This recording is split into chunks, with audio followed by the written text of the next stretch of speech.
afternoon, everybody. Today is Thursday, June 10th, and I'd like to welcome you to this week's installment of C-Suite Snacks. My name's Steve Ronan, the leader of Citrin Cooperman's consulting and outsourcing practices and the host of today's webinar. There are many things in our world that have undergone long-term changes as a result of COVID, and healthcare providers are chief among them. There's suddenly a broad array of strategic options available for healthcare organizations and more complexity to understanding how to influence profitability and long-term practice viability. Today, we're joined by Kate Broderick and Sarah Hughes from Citrin Cooperman's healthcare consulting practice to discuss how to wade through these options and develop a good path forward for your practice. As always, we ask you to submit questions throughout the webinar, so please locate the Q&A button on your Zoom screen and feel free to enter your questions in there as we go. We'll be saving time at the end of today's presentation to address any questions we receive. We'll also be doing our weekly snack basket giveaway, where a lucky attendee from today's session will win a craft basket of snacks, and the winner will be announced at the end of today's webinar. Finally, if you're here because you found out on our website, by personal invite, or on social media, I encourage you to sign up for a mailing list to make sure you receive an invite for each of our new snack size topics weekly. Please also visit our C-Suite Snacks content hub on our website to view the recordings and look through the decks of prior presentations. And now, without further ado, I'd like to turn it over to Kate Broderick to begin today's session. Kate, over to you. Thanks, Steve. All right, so as Steve mentioned, Sarah and I are both managers in the healthcare advisory practice.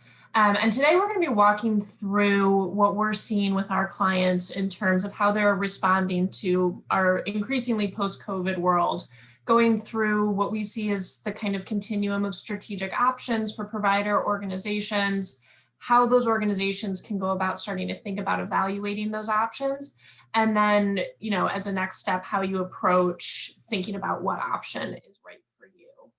And so with that, I will turn it back over to Sarah.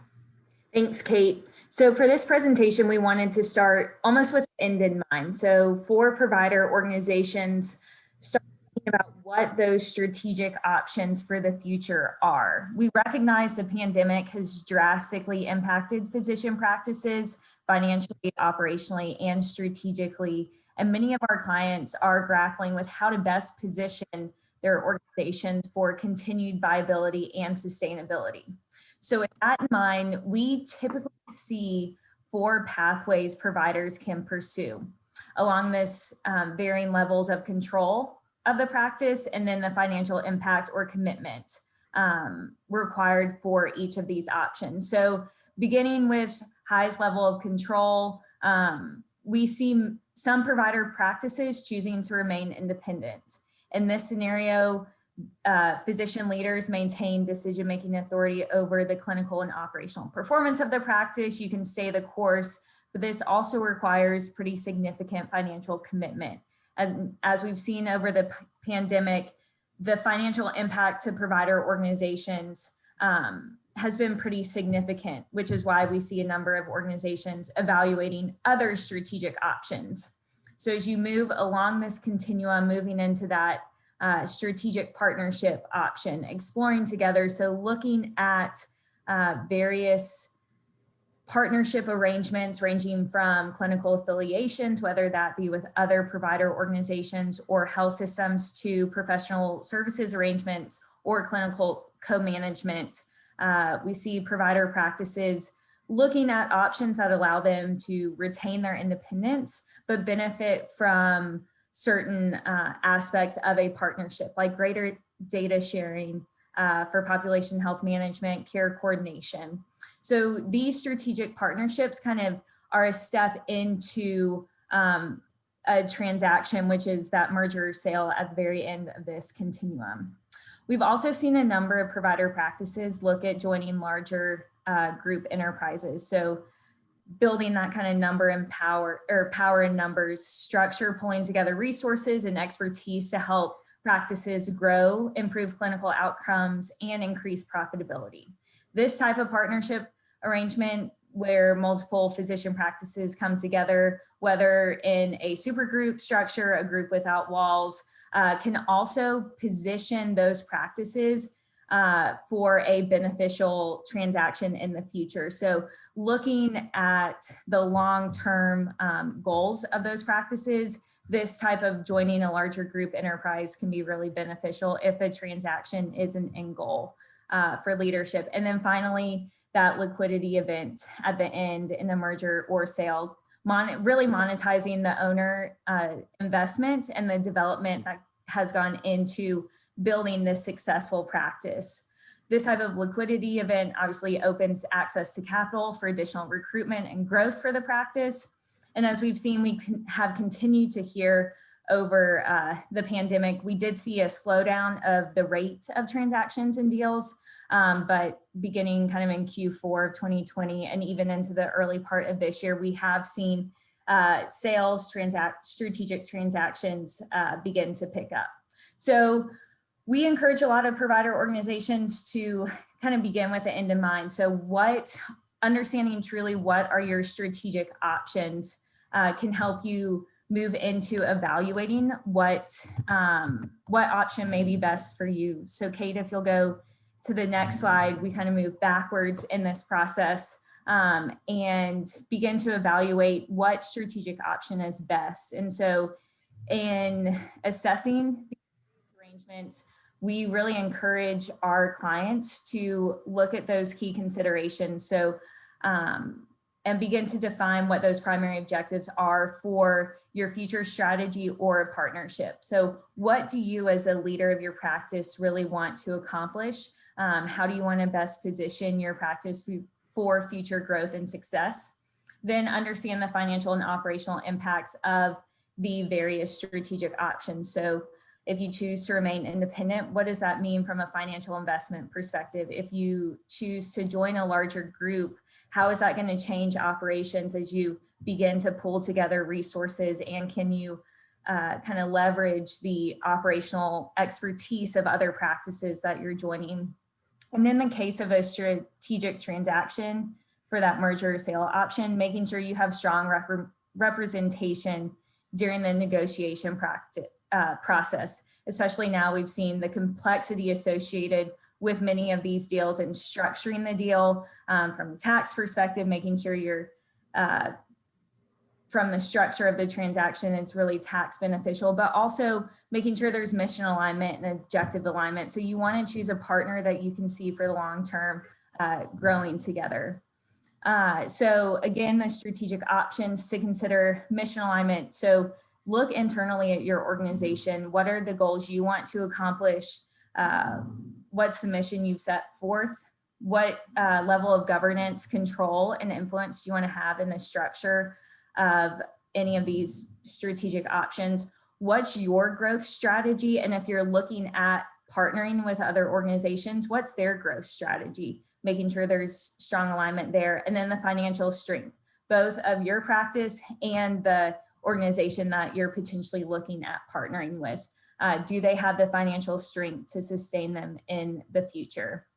And so getting to those three primary questions, we really encourage our clients to consider, and we're asking at any opportunity to evaluate the strategic options. What are the primary objectives of the practice for future growth and success?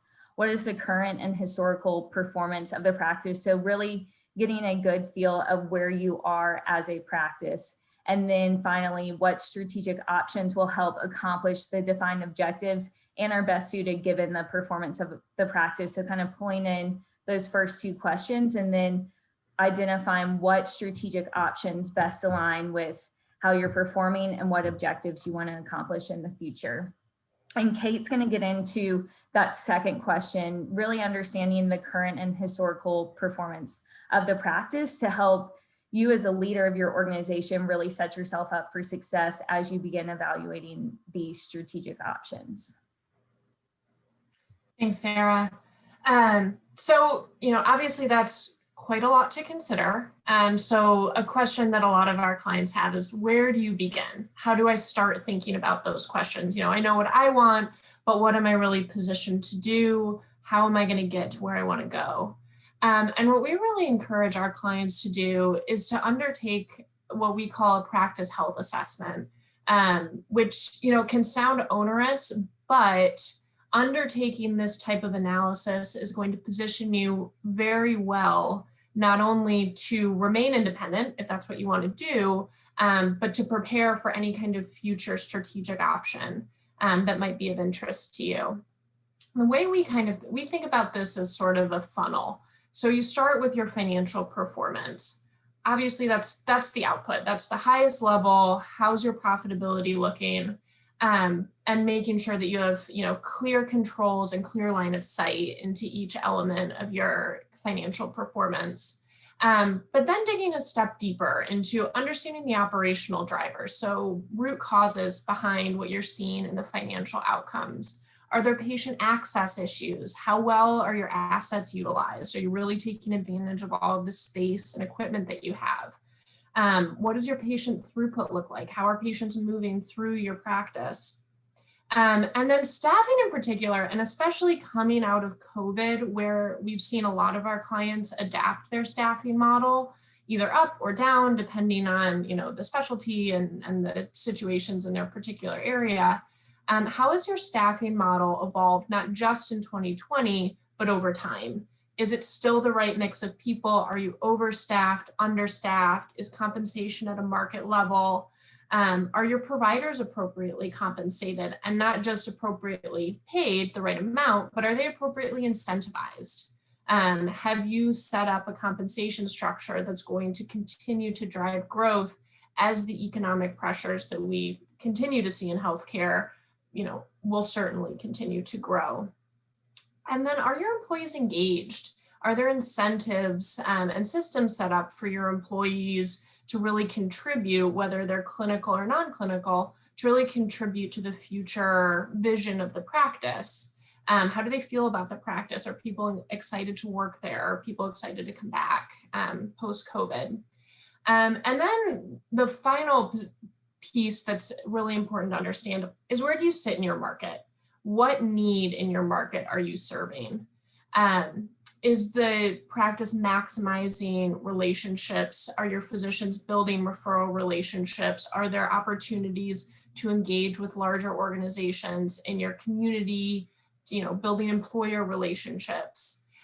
So building a comprehensive understanding, kind of from soup to nuts, of how your practice performs, where your strengths are, where your weaknesses are, will not only help you to address those issues to maintain independence, if that's your goal, but also start to set you down the path of sort of due diligence if you're interested in pursuing some sort of transaction. And again, with COVID ebbing, this is the perfect time to undertake analyses like this, just to make sure that everything is kind of coming back into line as volumes return, as patients return, as people are coming back to work, making sure that, the right staff is in the right place and operations are streamlined, and that you're going to be set up for success financially as we move into a new phase.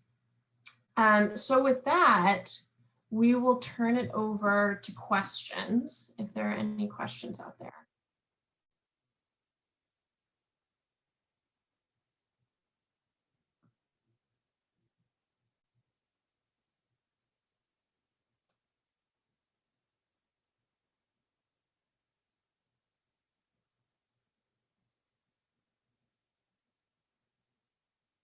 Steve, have we seen any questions come through?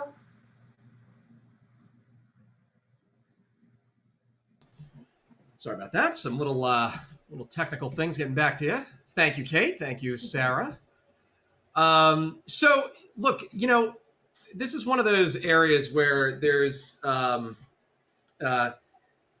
lot of noticeable trends. I think a lot of people go to physicians' practices and specialist practices that have, combined with other groups or combined with hospital systems. And people notice it. Their billing changes, their scheduling changes. It's people are generally aware of these trends. Why is that happening so much, and what are some of those pros and cons of them remaining independent as opposed to merging in with a larger group? Kate, I can take that one if you want to jump in if I miss anything. So I think for many physician practices, they started as independent practices. And so when you start independent, you begin to operate and you have this experience in maintaining control over your decision-making over the clinical and operational performance of the practice. And I think some providers see the benefit of kind of customizing the way they choose to operate their practice. So we see some provider practices moving into concierge medicine because they can provide that level of personalized experience for their patients, which their patients appreciate. There's also, I'll say, the ability to control the finances to some extent. So you are not dependent on another organization kind of pulling some of your revenue out to provide that oversight or those management services. So I think the benefit of remaining independent for many practices is that it's kind of what's been done in the past. And so you have this historical trend of many small physician practices that formed in the early years, choosing to remain independent, and patients really appreciating the personalized experience they get with that type of practice, rather than some physician practices could be in a large health system. And so you walk into a hospital and it can be a little intimidating to even find the physician practice. So you run into that to some extent.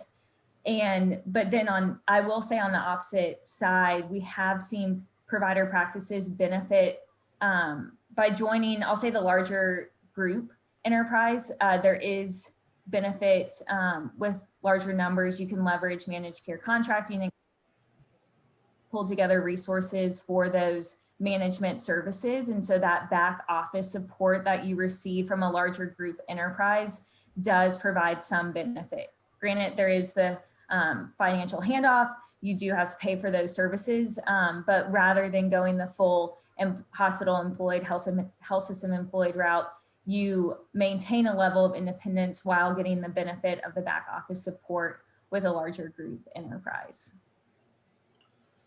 And are there alternative growth strategies to those two options that are trending right now?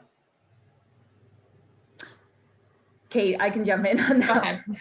Go ahead. Yes. So you mean, Steve, the two options of employed or remain independent, or even join a larger group force? We've seen some strategic partnerships begin to form. So there are things like clinical co-management or professional services arrangements with health systems where the provider practice can more closely align with a health system through that contractual arrangement, but maintain a level of independence in that. So you're not employed, you have a contractual arrangement, but you do get to pursue a partnership and share some data. We also have continued to see growth in clinical integration. So we're working with a large health system that is growing their clinically integrated network and focusing particularly with community practices. And so community providers get the benefit of some value-based arrangement. So you have that support and value-based contracting, whether it be in shared savings or some type of capitated arrangement. You have that experience and the door is open to value-based arrangements. And you also get the clinical program support and some IT support as well. So you can join a clinically integrated network or an accountable care organization while remaining independent. But we see that being kind of, I would say, one of the more prominent and popular strategic partnership options and an alternative to employment or remaining independent. So if you're a physician at a small independent practice now and you haven't been approached by anybody for really any of those options yet, like where do you start? What's your first set of moves to start exploring what options and what potential strategic partners might be a good fit? Sarah, do you want to take that one? Yeah, I can chime in. So one, I would say there's benefit in talking to other physicians that you may have relationships with. So use your network to see what other practices that you may know physicians at, or you may have even historically worked at, see what they're doing and who they're working with. I think joining webinars like this and kind of seeing what those options are is another great benefit. And then looking at, I mean, this sounds pretty simplistic, but looking at Google and seeing what the health systems in your market are doing, you can look at the health systems, and if they announce transactions that they're pursuing or acquisition of physician practices, or on the opposite, in some private equity groups, we've seen a pretty significant rise of private equity in the healthcare space. And there are a number of transactions that private equity, a number of specialties that private equity is really hot on right now. And so looking at those private equity groups, seeing what they're doing, you may even know some other practices in your market who are private equity backed and have gone through that process. So I would say use your network, ask those around you, look at kind of the news and announcements from health systems, and then begin looking at private equity and to see what they're doing and kind of where they're choosing to invest, whether it be in orthopedics or behavioral health, but what type of strategic transactions they're pursuing. And then we are always more than happy to help kind of bring in, if you have a strategic advisor, or if you're looking for one, we're always more than happy to kind of bring in groups that we have worked with in the past. And so relying on that strategic advisor to know what's going on in the market, I would say, is a fourth option. And when you say, can we be more specific when we say strategic advisor? Are we talking like investment banker or transaction advisor? Is that what we're talking about? There are a few different ones. So if you work with an investment banker, they typically also work with private equity, even an accounting firm. So ask the firm who if helps with your tax return or does your audit, they may know someone, or an accounting consulting firm like Citrin. Okay. Yeah, just to add one thing to that, I think we're working with a couple of clients who friendly practices sort of did this in a stepwise fashion, where they got together and said, hey, maybe we could be like a little bit of a platform and make ourselves more appealing to private equity. And so they're doing some level of integration just kind of among themselves, and then go out to market with the hope of getting higher. We've seen that as a pretty popular option, that joining a larger group enterprise, kind of pulling your resources. If there are groups who are pretty, as Steve, as you said, friendly partners, and if they want to come together, we have seen that happen, and kind of forming that management services organization where a private equity group can invest into, helps set the practice up for a future transaction. Yeah. Really appealing option. It's a very interesting option, and it appears to be working based on the seeing in transactions. So I'd like to get both of your perspectives on what outcomes of this COVID, whole COVID pandemic period of business cycle, whatever we're going to call it in retrospect, right? What changes are going to be secular and be with us for a long time, and what do we think are kind of short-term blips that'll probably even out soon and recede to business as normal? Do you each have a perspective on that? Yeah, I can start on that one. So, there, as part and parcel of a lot of the government support that came with COVID, there have been a lot of changes to reimbursement, and largely positive, either through increases to the Medicare fee schedule, the suspension of the Medicare sequester, provider relief funds.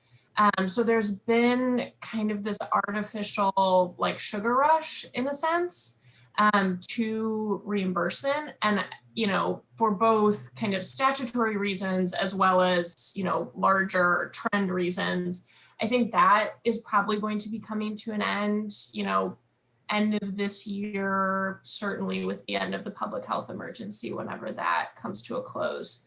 So I think it is really important for providers to, look back to where everyone's head was at the end of 2019, and what were the challenges folks were preparing for back then, because I think that is, the world that we're going to be returning to. We saw the Medicare final rule, the initial one that came out in November before it was revised by the Consolidated Appropriations Act at the end of December, significantly cutting reimbursement, particularly to procedural specialties. So I think that's, even though that was really mitigated by the Appropriations Act, I I think that's really a sign of what's to come. So, while we're still in this world of somewhat boosted reimbursement, it's really the time to, batten down the hatches, go back to the books, figure out what's working, what isn't, what's overstaffed, what's understaffed, where are there expenses that can be trimmed down, and where is there opportunity to get a little bit more power in the market. And I would say one of the things that's here to stay is telehealth. So we saw a pretty significant rise in the usage of telehealth when the pandemic started. So people were choosing to either completely forego appointments or choose a telehealth appointment rather than going physically into a physician practice. And so I think the level of convenience that comes with telehealth, the kind of ease of access for certain services, I think makes telehealth one of those trends that we saw really rise in the pandemic. And I think it will continue also with the rise of behavioral health and mental health challenges that we're seeing across really the world. Telehealth is very, very well positioned to address some of the access needs and challenges that come with behavioral health needs. And so I think telehealth is here to stay. I think you'll continue to see various telehealth platforms come up and pop up, and the use of telehealth, whether it be for urgent care appointments, behavioral health appointments, or various consults, I think you'll continue to see that here. And so I will say with that, there is a level of financial investment that comes with any type of telehealth platform. So again, one of those financial considerations as physician practices are looking at their future is, do we have footing we need to have a robust telehealth platform if we are one of those practices that really needs to have that as an option for our patients? If our patients are going to choose to utilize telehealth, then we want to make sure we keep those patients. So do we need to offer telehealth as an appointment option? We have one more question with just a few seconds remaining, so I'll get whoever wants to respond to this. Any insight on the market for large service organizations such as DSOs? I can jump in on that one, Sarah, if you want to chime in. So we are seeing, particularly in the DSO space, but MSOs as well, a lot of activity there in terms of organizations forming those, particularly in states with corporate practice of medicine laws that would prohibit, non-physicians taking an ownership stake in a practice. So certainly a lot of activity there, with those formations, it's obviously in preparation for different strategic options, whether that's bringing, operating that to bring more organizations under the aegis of that organization, or preparing your organization for market to private equity or another capital partner. Sarah, I don't know if you have anything to add on that. No, I agree with everything you said. All right. Well, I think that's a good place to leave it. So Kate, Sarah, thanks very much for joining us today. Appreciate your insights and a good discussion on some of the questions that we're seeing from the marketplace. To everybody who joined us today, I'd like to thank you as well. We hope you enjoyed this timely topic. And we see a lot of healthcare folks on the session today. So I hope you enjoyed it. And we're going to leave Kate and Sarah's contact information on the screen so you can take that down if you want to contact them with questions afterwards. The moment everybody waits for every week, we know, today the snack basket giveaway, which has gotten very popular. We've gotten a lot of good feedback on these snacks, is going to go to Richard Surratt from Preferred Pediatrics. So Richard, congratulations. Somebody from our team will be reaching out to get shipping information. I hope you enjoy your snacks. Next week, we're going to do a webinar on the decision to build versus buy your way to a leading class finance and accounting function. I'm going to be joined by Jason Slivka, and he and I will take the mic to talk about what we're seeing in the industry as trends in outsourcing and insourcing finance and accounting, and where we think that internal function is going over the next 3 to 5 years. The week after that, we're going to actually wrap up this session. We're going to take a break for the summer. So next week, we're going to do outsourcing. The week after that, we're going to have a session on valuation. We'll be joined by Mandeep Trivedi who leads our valuation practice here, talk about trends in valuation, and then we're going to give everybody a nice break for the summer. You can have your snacks by yourself on Thursdays at noon, maybe watch a replay video, but then we'll kick it back off at the beginning of September. So I'd like to thank everybody again for joining today. Join our mailing list, watch our videos, and we hope to see you on future sessions. If we don't, have a terrific summer. Take some time off, travel, invest in the hospitality industry and get them humming again. And we'll see you all first week of September when we kick off our next session. So thank you and take care, everybody.